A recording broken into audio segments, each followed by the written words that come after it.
Story 1. The Snowplow Route. It was 2:17 a.m. when I noticed the same set of footprints crossing the road for the third time.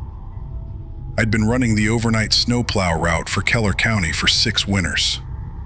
42 miles of back roads, state highways, and rural stretches where you might not see another vehicle from midnight until the sun came up. Most people don't realize how solitary the work is. You're enclosed in a cab the size of a small closet, engine roaring, orange lights spinning above you, and outside there is nothing but white and black and the tunnel your headlights cut through the dark. I liked it. I want to make that clear before I tell you what happened, because some people assume I was scared from the start, that I'm the kind of person who invents ghosts in the static. I wasn't. 6 winters of the same route, the same roads, the same farmhouses sitting quiet behind their dark windows. I knew that stretch of county like I knew my own driveway. I was comfortable out there in a way most people aren't comfortable anywhere. It had been snowing since early evening. By the time I started my shift at 11, we had about 4 inches of fresh accumulation on top of an existing base, and it was still coming down. Light flakes, the kind that drift rather than fall, that hang in my headlight beams like static on an old television. Visibility was decent. Wind was low. For a winter storm night, conditions were almost pleasant. My route started at the county garage on Route 9, ran northeast through the small town of Harwick, population around 1,100, then branched out into the rural sections. Creed Road, Tolliver Lane, the long stretch they called Miller's Run, which was a 2-lane county road that cut through about 8 miles of farmland and timber before connecting back to the highway. Miller's Run was always last. It was quiet out there even in summer. In winter, past midnight, it was as isolated a piece of road as you'd find in the county. I did the town passes first. Harwick's main drag, the side streets near the school and the church, the parking lot of the grocery store that I cleared as a courtesy because it was the only place within 20 miles to buy anything. By 1 a.m., I had the town done and was turning onto Creed Road, starting the rural loop. Creed Road was 4 miles of nothing. Bare fields on both sides, a tree line on the east end, a single farmhouse set back about 300 yards from the road near the halfway point. The Adler place. I've been plow waving at old Gerald Adler for 6 years. That wave you give another person when you're both out in conditions that remind you humans aren't entirely built for this climate. Sometimes his kitchen light was on. He kept strange hours for a retired man. His light was on that night. I noted it without thinking much about it. Ground the blade down, pushed a clean ribbon of wet snow toward the shoulder, watched the drift build along the fence line. Standard. I was about 3/4 through Creed Road when my headlights swept across the field on the west side, and I saw them. Footprints. Coming out of the field, crossing the road, disappearing into the field on the east side. Fresh. The snow was still filling them, but they were distinct. Human footprints, regular stride, heading east. Someone had walked across the road recently enough that the flakes hadn't yet smoothed the edges. I didn't stop. There was no reason to stop. Farmers walk their land in all conditions. Someone could have been checking on livestock. It was cold, around 18 degrees, but people do strange things for their animals. I filed it and moved on. The thought that snagged me, just briefly, was that the Adler place was behind me, on the east side of the road, and there were no other structures in that field, nothing to walk toward on the west side. You'd be walking from somewhere to nothing. I finished Creed Road and moved to Tolliver Lane. Tolliver was shorter, barely 2 miles, and ran along the edge of a managed timber parcel. Trees close on one side, a drainage ditch and open field on the other. The road curved twice in ways that always felt slightly disorienting in the dark, like the road was designed to make you lose your bearings. I was about halfway down Tolliver when I crossed the footprints again. Same direction, east. Same stride length, or close enough that I noticed. I slowed down this time, enough to watch them pass under my front bumper and out the other side of my headlights. Same kind of prints, boot treads, medium depth, regular spacing. Not running, walking with purpose. I sat there for a moment with the blade down and the engine idling. Tolliver Lane runs parallel to Creed Road, about a mile north. If someone had crossed Creed Road heading east, they'd be walking through open farmland and then along the tree line. And if they kept going in that direction, they'd eventually reach Tolliver from the west side. It was possible. The timing worked, more or less, though my route took long enough between the two roads that they'd have been moving at a deliberate pace through unplowed snow in the dark. I picked up the radio and checked in with dispatch. "This is Unit 4, I'm on Tolliver. Question for you. Anyone report a person on foot out in the Creed Road area tonight?" There was the usual hiss of dead air, then the dispatcher's voice. Karen, who'd been running nights for as long as I'd been plowing. "Negative on that, Unit 4. You see someone?" "Footprints crossing the road. Twice now. Just flagging it." "Copy that. I'll note it. Anyone needs a welfare check out there, I'll let you know." "Appreciated." I moved on. Finished Tolliver and turned south toward Miller's Run. Miller's Run was the reason the overnight route existed. 8 miles of 2-lane county road that served about a dozen rural properties. Small farms, a few hobby homesteaders, a hunting cabin that sat empty most of the year. In heavy snow, if Miller's Run didn't get plowed, people could be stranded for days. There was no alternate route in or out. The entrance to Miller's Run from the county highway is marked by a reflective green sign that someone shot with a rifle maybe 15 years ago, so the sign reads Iller's Run with a ragged hole where the M used to be. I always found that funny. Fitting, maybe. I turned onto it at 1:54 a.m. The snow was heavier out here. The tree lines on both sides channeled wind that didn't reach the open fields, and the road was drifting in places. I dropped the blade and settled into the rhythm of it. The resistance of the snow against the steel, the sound it makes when you hit a patch that's deeper than expected, the way the truck shudders and you ease off and let the blade do its work. I was maybe a mile in when I saw the figure. He was standing on the right shoulder, facing the road, and he was in my headlights for maybe 3 seconds before I'd passed him. I braked hard, too hard, felt the rear end step out slightly before I corrected, and pulled to a stop. A person, standing in the snow at 2 a.m. on Miller's Run, facing the road. No flashlight, no reflective vest. If I hadn't been watching both shoulders the way you learn to do after enough night shifts, I could easily have not seen him until I was right on top of him. I watched my mirrors. The orange of my beacon swept back across the road in a slow pulse. I could see the shoulder where I'd seen him, but from this distance, in that light, I couldn't make out whether he was still there. I reached for the radio.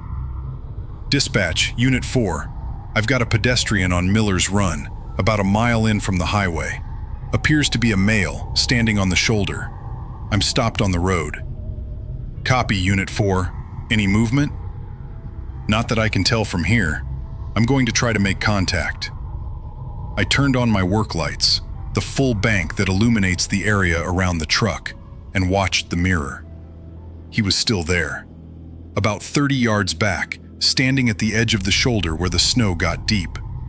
He wasn't moving. He was just standing, facing my direction, with the light hitting him enough that I could see he was wearing a dark coat. No hat that I could see. No gloves visible. 18 degrees. No hat, no gloves, standing alone on an empty road in the middle of the night. I cracked the window. "Hey," I called out. "You need help?" He didn't answer. Didn't move. "Sir, are you all right?" The wind pushed a little. Snow ticked against the cab. He stood there. I told dispatch what I was seeing and asked them to send a deputy. Karen said she'd try, but the nearest available unit was on the other side of the county dealing with an accident on the highway, and response time would be at least 25 minutes. I sat with that for a moment. 25 minutes. It was 18 degrees and dropping, and there was a man standing in the snow who was not responding to me and not moving toward warmth. I put the truck in reverse and moved slowly back toward him, watching the mirror the whole time. He got clearer as I closed the distance. Dark coat, like I'd said. Jeans, which was wrong for the weather. Jeans hold cold in a way that becomes dangerous fast. Dark hair, no hat. His face was tilted slightly down, toward the snow, so I couldn't see his expression clearly. I stopped about 15 feet away and cracked the window again. "Sir, I need you to talk to me. Are you hurt? Do you need medical help?" He raised his head. He looked at me. That's the part I've turned over in my mind more times than I can count. He looked directly at me, directly at the truck, for a long moment. And then, without a word, he turned and walked into the tree line on the east side of the road. I watched him go. Watched until the dark swallowed him. I got on the radio immediately, told Karen what had happened, gave the exact location, described him as well as I could. She confirmed a deputy was en route. I was asked to stay put and keep eyes on the location. I stayed put for 6 minutes. No movement from the trees. No sound. When I stepped out of the cab, which I did just for a moment because I needed to see the footprints, I found them leading from the shoulder into the tree line. But I found something else too. The footprints on the shoulder where he'd been standing. There were none going in. The snow behind him in both directions along the shoulder was unbroken. He hadn't walked to that spot from anywhere. He'd been standing there, or the snow suggested he'd been standing there, but there was no trail leading to him. I got back in the truck. The deputy arrived at 2:41 a.m. A young guy I'd seen at the garage a few times, last name Brecht. He walked the area, went 20 feet into the tree line with his flashlight, came back. "Footprints going in," he said. "I'll be honest with you, beyond about 20 feet in there they get hard to follow. Snow's coming off the branches and filling everything in. You want to go deeper?" "Not alone, no." He looked at the tree line. "I'll call it in. Get someone out here in daylight." I finished my route. I'm not sure I could tell you the rest of it accurately. I know I finished it because that's what you do. But my memory of those last miles is just shapes and light and the mechanical sounds of the truck. They searched the timber parcel the next day. 2 deputies and a volunteer with a dog. They found the footprints where Brecht had tracked them, and they followed them for about 100 yards before the trail ended. Just ended. In a small clearing between 2 clusters of spruce trees. No sign of a person. No sign of where they'd gone. No footprints leaving the clearing in any direction. The sheriff's office documented it and moved on. There's a file somewhere, I imagine, with the category marked something vague like welfare check, subject not located. The kind of file that doesn't get followed up on when there are more urgent things happening. I drove that route for 3 more winters before I transferred to a day shift position. In those 3 winters, I never saw him again. But I want to tell you the thing that bothered me more than anything else. More than the footprints that appeared without a trail. More than the clearing where they ended. More than the way he walked into those trees without hesitation in 18-degree cold. When I went back and thought about the timing of the night, when I'd crossed the footprints on Creed Road, and then on Tolliver Lane, and then seen him on Miller's Run, I sat down with a map and worked out the distances. From Creed Road to Tolliver Lane is about a mile through open fields. From Tolliver Lane to the point on Miller's Run where I saw him is about 2 miles through more fields and then timber. My route between those 3 points took approximately 47 minutes. For a person to cross Creed Road, then cross Tolliver Lane, then arrive at the shoulder of Miller's Run ahead of me, moving through unplowed snow in the dark with no light, they would have had to cover 3 miles of rough terrain in under 47 minutes. That's not impossible. I've told myself that many times. It's not impossible. Story 2. The house sit. My cousin asked me to stay at her house for 2 weeks while she was overseas, and I said yes because I needed a break from my apartment, and it seemed simple. She had a nice place, a craftsman-style house in a small town about an hour outside the city, quiet street, good neighbors, a dog named Ferris who needed walking twice a day and had the temperament of a retired librarian. Feed the dog, collect the mail, water the plants. That was the job. She showed me around the afternoon before her flight, where the circuit breakers were, where the spare key lived, how to work the old boiler that heated the house because it had a particular sequence you had to follow or it wouldn't kick on.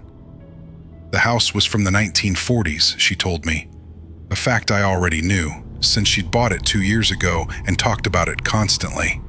And some of its systems required patience and understanding rather than intuition. She mentioned one other thing before she left. The neighbors to the left, the Harlows, they're fine, totally fine. You'll probably never even see them. But just so you know, they have a grown son who visits sometimes. Theodore. She paused in the particular way people pause when they're trying to be careful. He's not great with strangers. Doesn't handle new people well. He probably won't bother you, but if he comes by, just be polite and keep it short. I told her that was fine. She gave me a look that was some combination of gratitude and apology, and then she left for the airport. The first 4 days were exactly what I needed. The town was quiet in a way that felt deliberate, like it had decided against noise as a matter of policy. I walked Ferris in the mornings and evenings, worked remotely at the kitchen table, made simple meals, slept better than I had in months. The house felt stable and warm. The boiler, once I learned its sequence, was reliable. I didn't see anyone from next door. On the 5th day, it snowed. It started overnight, and by morning there were 6 inches on the ground, with more forecast. I shoveled the front walk after my morning coffee, which felt appropriately domestic, and spent the day inside. By afternoon, the snow had stopped, and the street was quiet and white and still. I took Ferris out around 4 o'clock. We walked 2 blocks, which was his limit in cold weather. He was an older dog with joints that knew when they'd had enough. When I came back and turned up the front walk, I noticed footprints in the snow beside the house.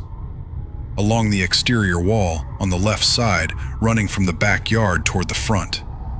Someone had walked along the side of the house and come around toward the front. I looked at them for a moment. Then I looked at the neighboring house, the Harlow place. It was close. The property line between the 2 yards was maybe 15 feet from my cousin's exterior wall. The footprints were about halfway between the 2 houses. I told myself it was nothing. Kids cutting through yards, someone retrieving something, ambiguous. I went inside. That evening, after dark, I was sitting at the kitchen table with my laptop when Ferris stood up from his bed in the corner and walked to the back door. He didn't bark. That was what I noticed.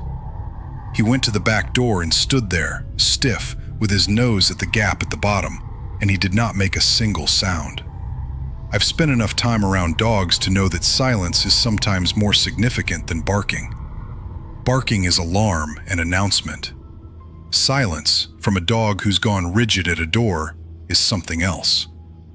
I sat very still and listened. Nothing. After a minute, Ferris came back and lay down. I let out a breath I hadn't realized I was holding and went back to work. 3 hours later, at around 10 p.m., I went to brush my teeth. The bathroom window faced the side yard, the left side, toward the Harlow property. It was a small window, frosted glass, the kind that you can open a few inches on a latch but can't see clearly through. I was standing at the sink when I heard footsteps in the snow outside that window. Slow footsteps, deliberate. Someone walking along the side of the house, just as the earlier prints had suggested. I turned off the bathroom light.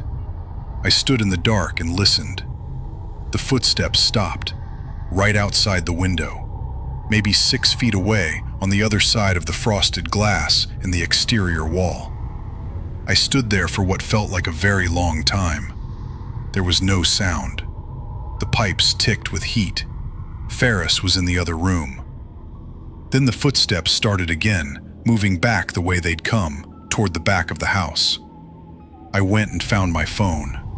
I almost called the police, and then I thought about what I'd say. There are footprints outside. I heard someone walking. I'm house-sitting, and I think it was my cousin's neighbor's son, and I don't know anything about him except that he's not good with new people. I called my cousin instead. It was late there. She was somewhere in Europe, but she picked up on the third ring. I told her what I'd heard. There was a pause. Is it Theodore? I don't know. I didn't see anyone. I just heard footsteps. Another pause. Longer. Okay, she said. Okay, listen. He gets curious. He doesn't mean anything by it.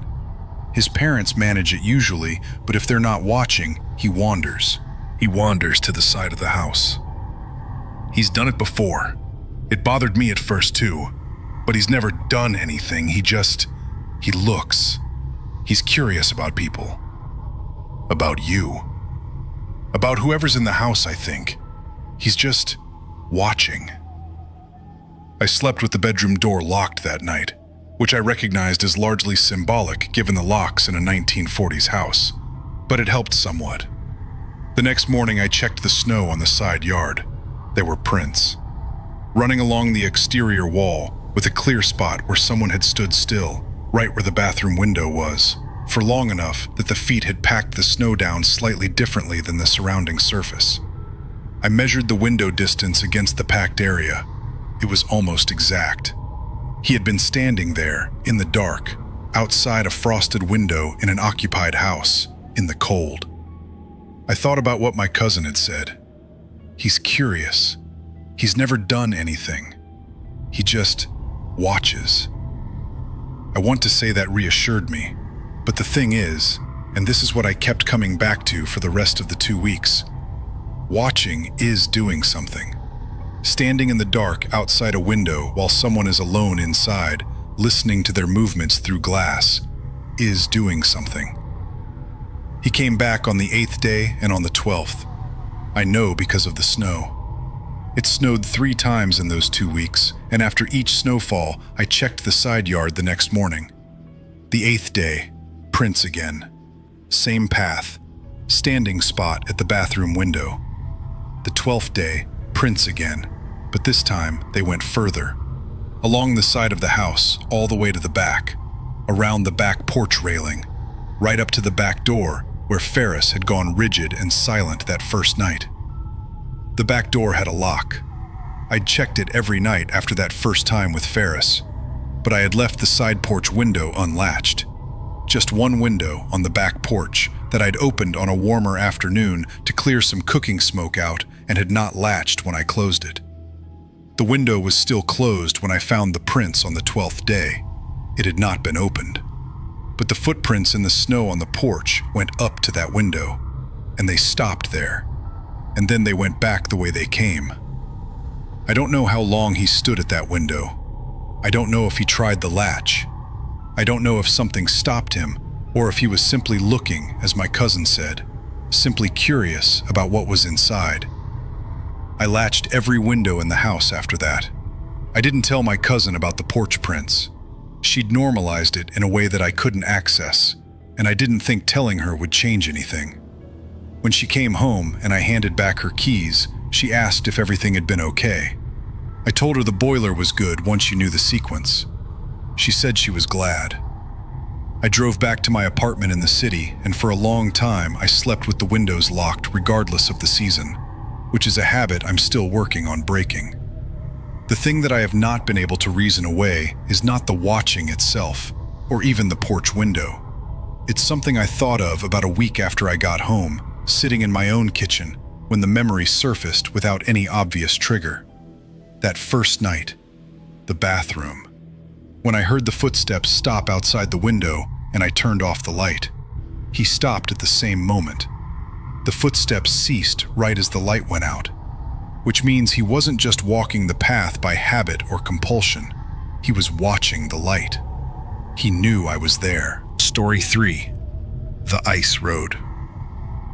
The call came in at 11:58 p.m., which I know because I logged it. I was a volunteer EMT for about 4 years in a rural northern county, the kind of place where the fire department, the ambulance service, and the emergency management office are all run by the same 40 people doing 4 jobs each. We covered a lot of ground, and in winter we covered it under conditions that required judgment the training manuals don't fully account for. The call was a reported medical emergency at a residence on the far side of Lake Caris. Lake Caris is a large lake, about 7 miles across at its widest point, and in winter it freezes solid enough, in most years, that the county permits vehicle travel across the ice surface via a designated ice road. The ice road cuts maybe 4 miles off the route around the lake on the east side. In winter, the people who lived on the far shore used it constantly for access. That winter had been cold but inconsistent. We'd had a warm spell in early January that softened things, followed by another freeze. The ice road had been tested by the county and certified as passable for standard vehicles earlier in the week. I'd driven it a few times that season. It was fine. My partner that night was a man named Del Causey, who'd been volunteering since before I was born and who had the particular calmness of someone who has done everything at least twice. Del didn't get rattled. He was good to have beside you in the kind of situation that strips everything down. We took the ice road. It was clear and very cold, somewhere around 5 below. The ice road was marked with small reflective stakes, the kind they drill in at intervals, and our headlights picked them up cleanly as we moved across the surface. You could hear the ice under you when you drove it, a low, structural sound, like a building settling. People who haven't driven on ice roads find it unsettling. You get used to it, or you learn to interpret it, the way you learn to read any environment you spend time in. About 1.5 miles out, the ambulance's right front wheel broke through. Not completely. A partial punch through. The wheel dropped maybe 8 inches, hit resistance, and held. I was driving and I felt it as a sudden drop and lurch, and I reacted the way training tells you to. Gas off, no sudden braking, slow and even. The wheel found purchase, and we stopped. Del looked at me. "How are we sitting?" he said. "Not great." I could feel the vehicle slightly off level. The right front corner was down. We assessed. The wheel was through, but the vehicle was stable. The ice around us appeared solid, and the stakes were still visible ahead and behind. "We call it in," Del said, and I agreed. I radioed dispatch and explained the situation. Gave them our coordinates as close as I could calculate them. We were about 1.5 miles from the far shore, maybe 1.5 miles from the one we'd left. The dispatcher asked if we were able to move the vehicle. "Negative. We're not moving it until we know the stability around us." "Copy. I'm calling for another unit and getting road rescue on the line." Del had gotten out carefully, testing the ice around his door before stepping, and was walking a slow circle around the vehicle, staying low, testing with his weight in small increments. "Ice is good around us," he said when he came back. "Wheel went through a soft spot. Happens. Can we get to the patient?" He looked toward the far shore. You could see the lights of the houses over there, about 1.5 miles away. The ice between us and them appeared solid. "On foot, we can," he said. We'd take the kit. We talked it through quickly. The patient was the priority. That's always the answer when you're running the calculus. A medical emergency on the far shore. A vehicle that wasn't going anywhere fast. 2 people on solid-feeling ice. We took the response kit and started walking. It was quiet in a way that felt specific to that landscape. Open ice with dark water beneath, open sky, extreme cold. Our breath came in visible bursts and fell away. Our boots on the ice made sounds I still think about.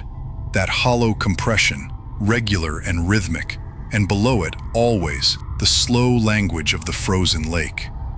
We were about a quarter mile from the stuck ambulance, maybe a quarter mile from the far shore, when Del stopped. "Hold on," he said. I stopped beside him. "Listen," he said. I listened. Someone was on the ice behind us. Footsteps.